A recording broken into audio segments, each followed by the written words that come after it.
오늘 주시는 하나님의 말씀은 시편 55편 13절부터 마지막 23절까지 말씀입니다. 할렐루야.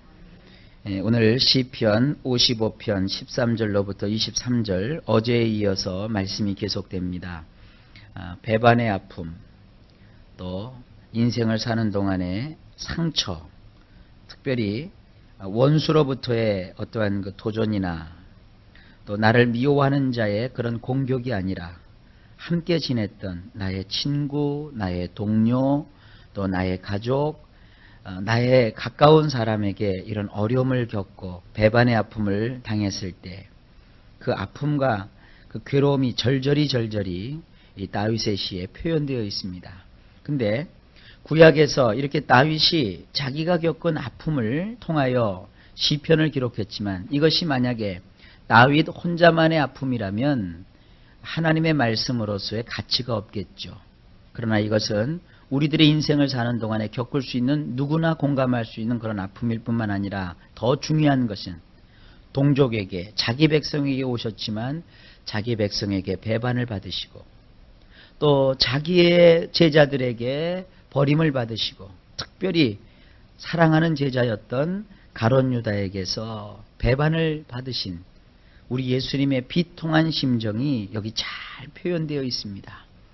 그리고 십자가 밑에서 예수 그리스도를 비난하고 또 그분을 향하여 온갖 모욕의 말을 퍼부었던, 그리고 스스로 예수님을 십자가에 못 박으라고 떠들어대고 그 예수님과 원수 관계를 선언했던 그런 연약한 이스라엘 백성들의 모습, 그것도 우리가 여기서 보게 되지요.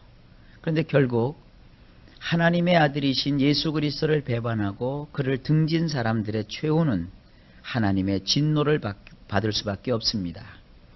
성경에도 기록하기를 아들이 있는 자에게는 하나님이 주시는 생명이 있고 또 아들을 가까이 하지 않고 아들을 믿지 아니하고 혹은 아들을 등지는 자에게는 하나님의 무서운 진노가 그 위에 머물러 있다고 하였습니다.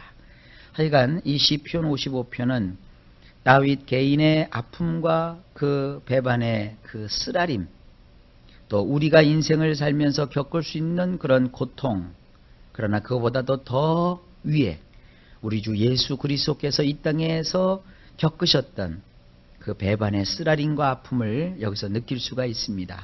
이것은 어떻게 적용이 되느냐? 우리는 이 다윗이 그 어려움과 괴로움 속에서 어떻게 그가 그 어려움을 극복했으며 또한 우리는 또 어떻게 이런 그 아픔을 처리해야 될 것인지, 그리고 주님은 십자가로서 그런 모든 아픔을 겪는 사람들을 위로하시고 또 그들에게 크나큰 은총을 베푸신다는 이 놀라운 사실을 오늘 이 말씀을 통해서 여러분들이 교훈 받으시기를 바랍니다. 자, 13절 말씀입니다. 그가 곧 너로다. 나의 동류, 나의 동무요, 나의 가까운 친우로다. 배반을 하고 또 아픔을 주고 괴로움을 주었던 자가 누구냐? 원문으로 보면 너로구나. 나의 동무된 자, 나의 친숙한 자, 내가 잘 아는 자로구나. 14절입니다. 우리가 같이 재미롭게 의논하며 무리와 함께하여 하나님의 집안에서 다녔도다. 원문을 보면 이렇게 되어 있어요. 서로 유쾌하게 모임을 가졌고 엘로힘의 집에서 때를 지어 거닐었었느니라. 그렇죠. 우리 예수님을 한번 연상을 해보세요. 우리 예수님께서 얼마나 제자들과 함께 재미있게 즐겁게 유쾌하게 다니셨습니까? 뿐만 아니라 우리 예수님이 가시는 곳곳마다 그 백성들은 얼마나 예수님을 환호했습니까? 예수님 앞에 모여들었고 예수님과 더불어 그들은 모든 기쁨을 함께 했습니다. 그런데 어떻게 됐죠? 예수님을 배반하잖아요. 제자들도 예수님을 등지고 백성들도 예수님을 향하여 배반해 그런 쓰디쓴 잔을 마시게 하지 않았습니까? 15절입니다. 사망이 호련히 저희에게 임하여 산채로 음부에 내려갈지어다. 이는 악독이 저희 거처에 있고 저희 가운데 있음이로다. 원문으로 보면 이렇습니다. 황폐케 됨이 그들 위에 임하여 그들이 산채로 스올에 떨어질 것이니라. 이 스올이라고 하는 것은 지옥을 말합니다. 왜냐하면 사악함이 그들의 거처에 있으며 그들의 중심에 있기 때문이니라. 그러니까 인간이 망하게 되는 것은 뭐냐면 그 마음속에 있는 사악함입니다. 죄 때문입니다. 쉽게 말하면 이 죄가 사람으로 하여금 욕심을 가지게 하고 이 안에서 우리가 품고 있는 이 죄가 사람으로 하여금 그 인생이 황폐케 되고 그 죄가 사람을 배반하게 만들고 그 죄가 상처를 주고 있는 것입니다. 그래서 이 죄는 해결되지 아니하면 모두 지옥으로 갈 수밖에 없는 것입니다. 주님이 왜 그 배반을 받으셨고 그 상처를 겪으셔야 됐습니까? 우리를 그 죄에서 건져내시려고 주님이 그 배반과 아픔을 다 받으셨던 것입니다. 16절입니다. 나는 하나님께 부르짖으리니 여호와께서 나를 구원하시리로다. 그렇죠. 원문으로 보면 나는 엘로힘을 부를 것이니라. 그러면 아도나이께서 나를 건져주실 것이니라. 주님도 그 어처구니 없는 배반의 그 깊은 밤을 지내면서 그리고 그 배반의 소리를 그 따가운 소리를 귀에 담으면서 다른 거 하지 않으셨어요. 그들을 향해서 공격하거나 그들을 향하여 저주하지 아니하시고 하나님께 부르짖으셨어요. 하나님이여 저들을 용서하여 주십시오. 오히려 저들은 자기들이 하는 일을 알지 못하나이다. 여러분 우리도 그 배반의 쓰디쓴 가슴을 움켜잡고 그 쓸쓸하고 처량하고 초라한 차가운 밤을 지날 때 인생을 탄식하지 마시고 하나님을 향하여 부르짖어 보시기 바랍니다. 하나님을 향하여 부르짖는 사람 반드시 여호와께서 우리의 주인이신 아도나이께서 그런 사람을 건져 주시는 것입니다. 하나님은 살아 계십니다. 17절 저녁과 아침과 정오에 내가 근심하여 탄식하리니 여호와께서 내 소리를 들으시리로다. 원문을 보면 이렇게 되어 있습니다.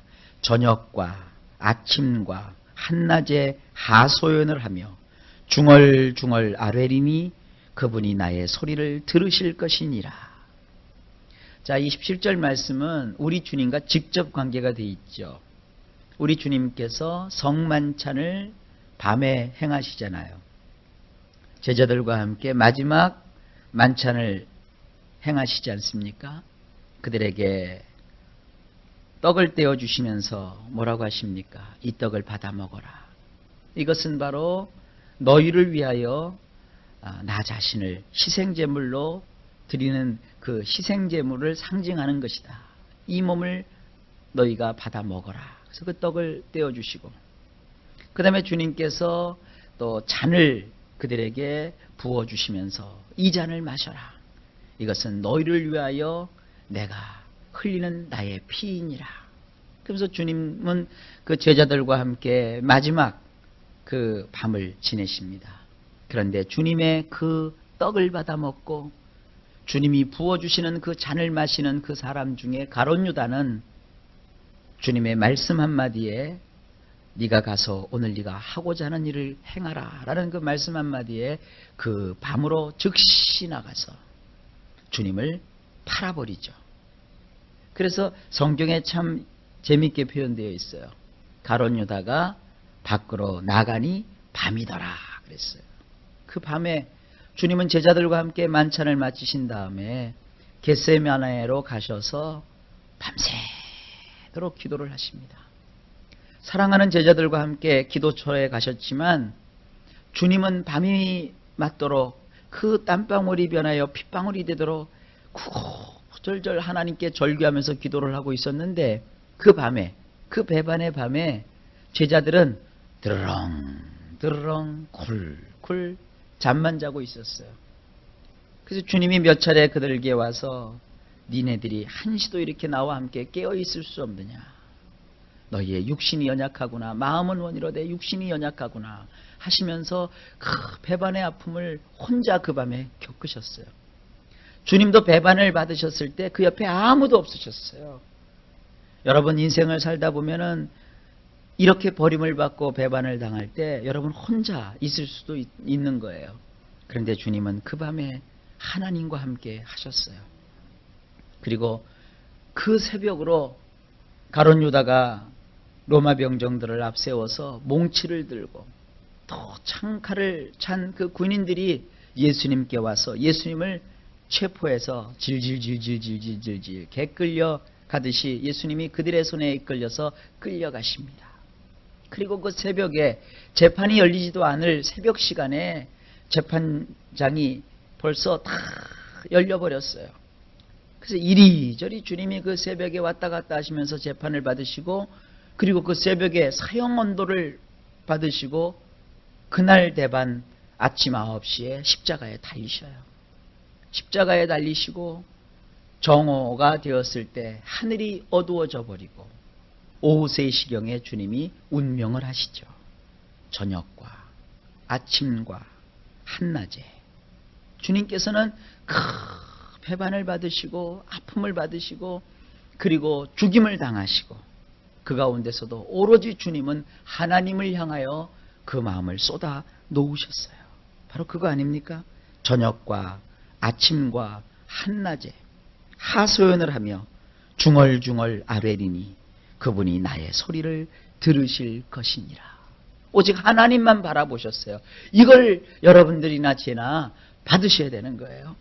여러분 인생에 우리 예수 믿는 사람은 절대로 그 탄식함 속에서 인생의 고된 고난 속에서 그냥 스르르 불 꺼지듯이 꺼지는 인생이 절대로 아닙니다. 우리의 삶 속에 고난은 있고 고통은 있고 아픔은 있을지라도 우리의 입은 늘 하나님을 향하여 도움을 호소하는 것이에요. 하나님은 들으십니다. 하나님은 들으십니다. 18절입니다. 나를 대적하는 자 많더니 나를 치는 전쟁에서 저가 내 생명을 구속하사 평안하게 하셨도다. 보세요. 18절은 원문에 이렇게 되어 있습니다. 나를 대적하는 전투에서 그분이 몸값을 치르시고 나의 내패시를 구해주사 평안하게 해 주실 것이니라. 참으로 나를 대적하는 자들이 많았도다.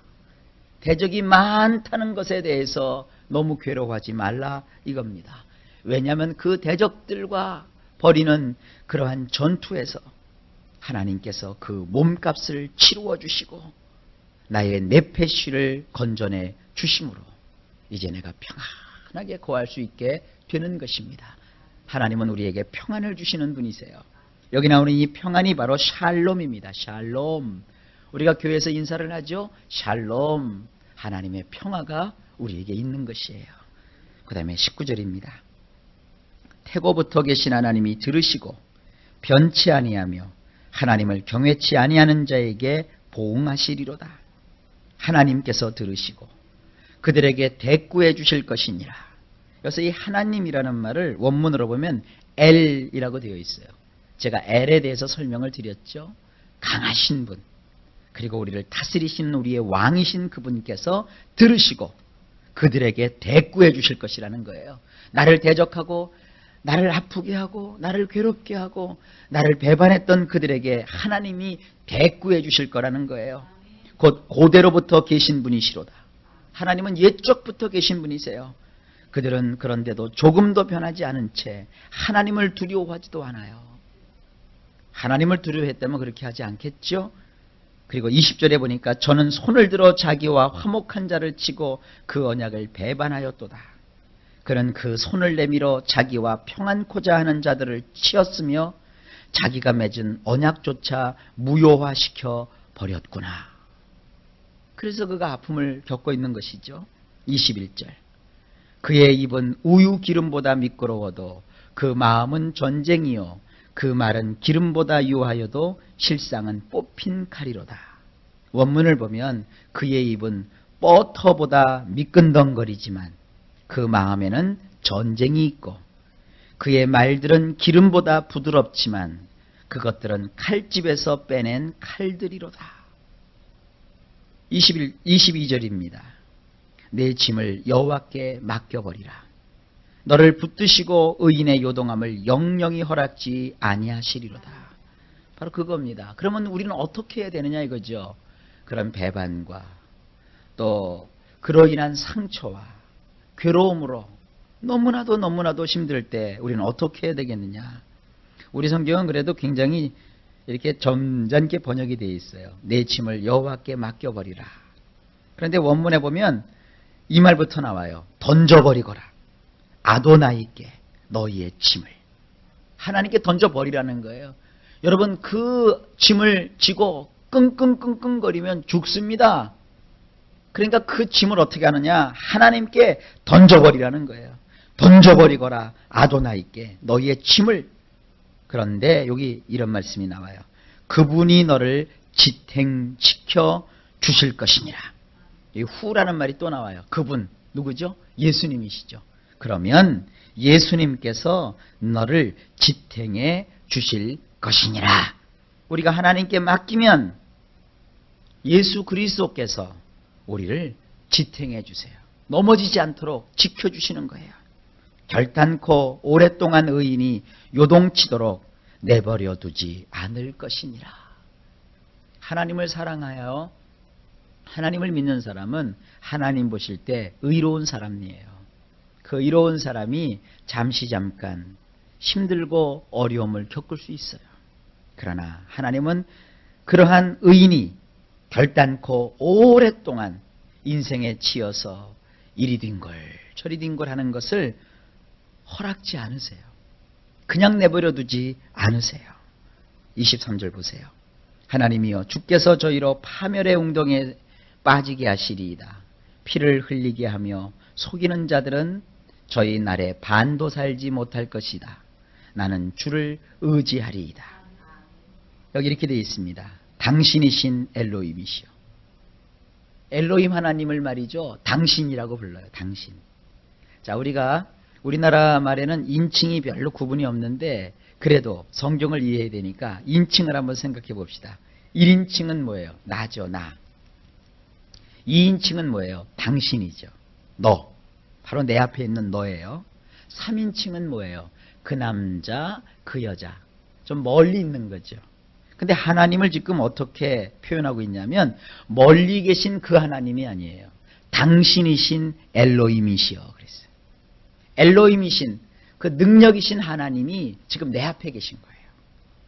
고난을 받고 어려움을 당하고 배반의 아픔 속에서 괴로워하지 마시고 내 앞에 나와 함께 하시는 그 엘로힘 하나님을 보실 수 있는 우리 모두가 되시길 주의 이름으로 축원합니다. 당신이신 엘로힘이시여. 당신은 그들을 내치사 파멸의 구덩이에 떨어뜨리시고. 여러분 고난과 어려움이 있을 때 하나님을 멀리 두시면 안 돼요. 멀리 두고 나를 아프게 하고 고난을 주는 그 문제와 사건을 내 앞에다 두면 여러분 쳐서 죽어요. 문제와 사건보다도 더 가까이 계신 나의 당신이신 엘로힘 하나님을 내 앞에 모셔야 돼요. 그래서 그 하나님을 문제보다 사람보다 사건보다 더 가까이 내 앞에 두셔야 돼요. 그게 뭐예요? 그게 믿음이에요. 그래서 그 하나님께 내가 간절히 구하는 거예요. 당신은 그들을 내치사 그 문제와 그 사건과 그 아픔을 주는 그들을 내치사 파멸의 구덩이에 떨어뜨리시고 피 흘리고 사기치는 자들을 그들의 날의 절반도 살지 못하게 하시나이다. 그렇지만 나는 당신을 신뢰하리이다. 그렇죠. 이런 아픔과 어려움 속에서도 하나님은 우리와 함께 하시는 거예요. 예수님은 십자가에서 가장 가까이 계시는 하나님에게서조차 버림을 받으셨어요. 그래서 주님이 그러셨죠. 엘리 엘리 라마 사박다니. 나의 하나님 나의 하나님 어찌하여 나마저도 버리시나이까. 그렇게 기도하셨어요. 그럼 왜 그러냐면 우리를 건지시려면 하나님께로 버림을 받지 않으면 안 되셨어요. 왜냐하면 주님은 하나님이시지만 우리의 죄를 그 몸에 다 받으셨기 때문에 하나님은 죄를 용납하지 못하시거든요. 그래서 예수님께 우리의 모든 죄가 다 넘어감으로 그 순간 하나님께 버림을 받으셨어요. 이건 예수님의 특별한 경우예요. 그러나 결코 우리는 하나님께 버림을 받지 않습니다. 왜냐하면 예수님이 버림을 이미 받으셨기 때문이에요. 그래서 우리는 하나님을 의지하고 하나님을 믿기만 하면, 하나님을 신뢰하면, 하나님을 의지하면 문제보다, 사건보다, 아픔보다, 사람보다 더 가까이 하나님을 나의 당신으로 삼아 내 앞에 모시고 있으면 하나님께서 이 모든 승리를 우리에게 주십니다.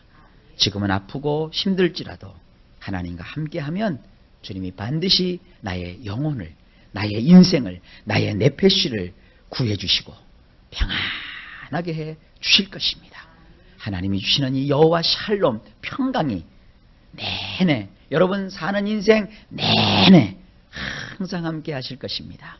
이런 하나님의 축복이 우리와 함께 하신다는 것을 믿으시면서 오늘도 감사하는 가운데 하나님께 모든 사정을 아뢰십시오. 하나님이 들어 응답해 주실 것입니다. 오늘도 좋은 일이 예수님 안에서 저와 여러분에게 넘치게 있을 것입니다.